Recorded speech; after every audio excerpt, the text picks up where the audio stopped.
చెప్పాడు. అవి అతనికి మతి భ్రమించి అధోగతయ్యి చెప్తున్నాడు. ఆయన 2019లో ఎలక్షన్ చేయడానికి డబ్బులు కూడా లేక జగన్ అన్న అడిగితే ఇంకా జనాల్లోకి వెళ్ళి నువ్వు తిరగటం లేదు, నీ కోవూరు నియోజకవర్గంలో వెనకంజలో ఉన్నావంటే, అలా నేను ప్రతి గ్రామంలో అప్పులై ఉన్నాను, గ్రామాల్లోకి పోతే ముందు వీటి కంటే అప్పుల సంగతి అడుగుతున్నారు, ఆ అప్పులు నేను ఏ విధంగా కట్టాలా, జనాభాకి ఏ విధంగా చెప్పాలా అర్థం కాక నేను ఈ ఎలక్షన్ క్యాంపెయిన్ పోలేకున్నానంటే, అప్పుడు జగన్ అన్న చెప్తే మన దైవాంశ సంభూతుడైన మన వేమిరెడ్డి ప్రభాకర్ అన్న గారు సహాయ సహకారాలతో ఆ అప్పులన్నీ తీర్చుకొని ఎలక్షన్లోకి వచ్చి ఎలక్షన్లో గెలిచాడు. అది అందరికీ తెలిసిందే. ఈరోజు మనం కొత్తగా దాన్ని కల్పించి చెప్పడమే లేదు. అదే 2024లో ఆయన ఈరోజు హైదరాబాద్లో 50 కోట్లు పెట్టి విలాసవంతమైన భవనం, లక్షల విలువ చేసే కార్లు ఎక్కడి నుంచి వచ్చినాయి అన్నా? నువ్వు ఏ వ్యాపారం చేసావన్నా? ఏ వ్యాపారం చేసావు? ఏ బ్రోకర్లను పెట్టి దండావు? ఒక్కసారి నీ మనస్సాక్షికి, నీకు ఆ మనస్సాక్షి లేదనుకుంటున్నాను నేను నిజంగా. గతంలో ప్రెస్ మీట్లో కూడా అదే చెప్పావు. ఏం చేస్తే ఎన్ని నీకు వచ్చినాయి, ఏ వ్యాపారం చేస్తే నీకు వచ్చినాయి? నువ్వు నియోజకవర్గంలో చేసిన ప్రతి పనిని ఇప్పుడు కూడా మేము చేస్తాం అనుకోవడం నీ భ్రమది. ఒక్కసారి నీ భాష, నీ వ్యాస, నువ్వు మాట్లాడే మాటలు ఒక్కసారి సరిదిద్దుకో.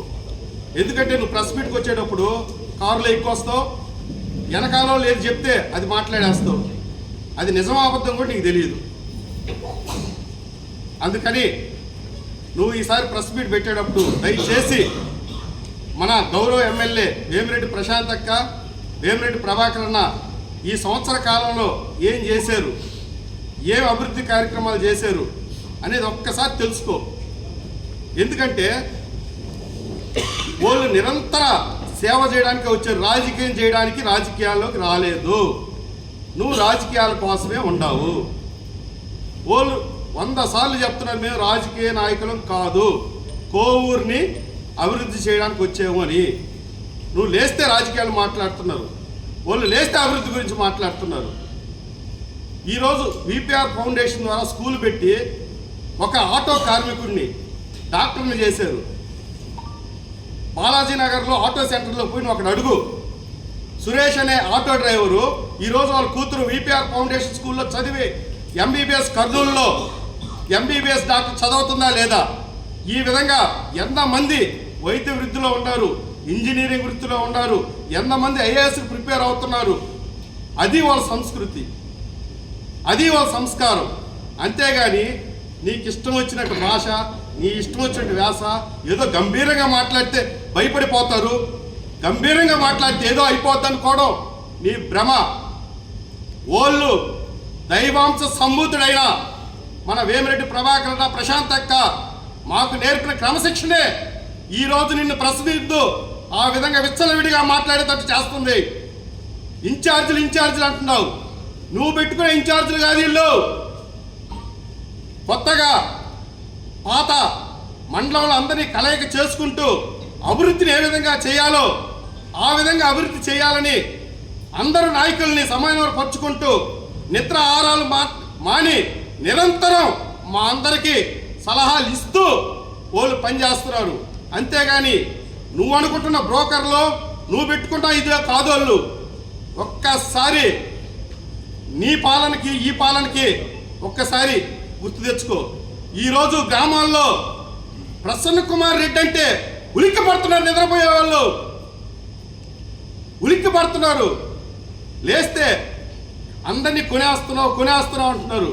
కొంటాంలే, నీ దగ్గర ఉంటే నీకు నిరంతరం ముడుపులు చెల్లించుకోలేక, నీకు నిరంతరం పెట్టుబడులు పెట్టలేక భయపడిపోయి వాళ్ళ ఆస్తులు అమ్మేసుకొని వాళ్ళు దివాలా తీసి వాళ్ళను బ్లాక్మెయిల్ చేస్తుంటే, అమ్మా నీ అంత దేవత లేదు, నువ్వు చేసే అభివృద్ధి మాకు ఎంతో బాగుంది, నీ అభివృద్ధి కార్యక్రమాలు నస్తున్నాయమ్మా, నీ కాడ మాకు ఒక రక్షణ అనేది ఉంటుంది అనే ఉద్దేశంతోనే మీ వైఎస్ఆర్సీపీ నాయకులందరూ వస్తున్నారు.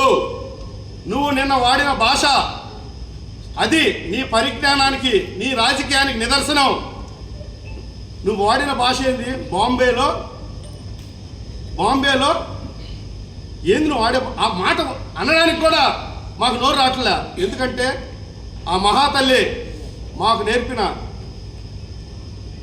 సంస్కారం అట్లాంటిది. మేమేమన్నా తప్పు చేయాలంటే మేము భయపడుతున్నాం. మేమేదన్నా మాట్లాడాలన్నా ఆ మహాతల్లి మమ్మల్ని ఏమంటుందో అని మేము నిరంతరం ఇదవుతున్నాం. మేము మాట్లాడే ప్రతి మాట 1-10 సార్లు ఆలోచించుకొని మరి మాట్లాడుతున్నాం. మొన్న మహానాడులో కూడా అదే చెప్పింది. నేను తెలుగుదేశం నాయకులైనా వైఎస్ఆర్సీపీ నాయకులైనా నేను తేడా చూడను.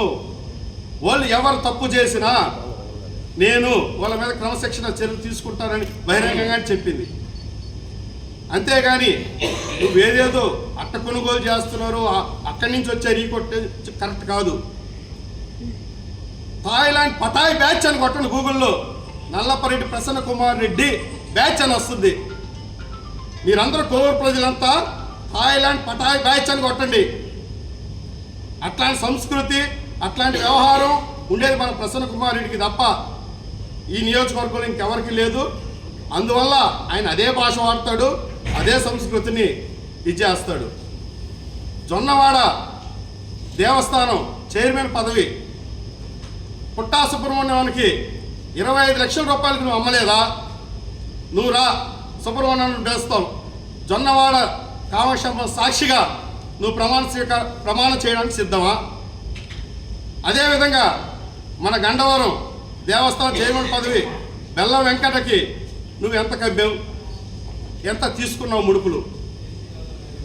ఇవన్నీ గతంలో కంటే మెరుగ్గా ఈ నియోజకవర్గం ప్రశాంతతగా, చాలా ఆనందంగా, రైతులు, విద్యార్థులు, కార్మికులు, కర్షకులు అందరూ ఆనందంగా ఉన్నారు.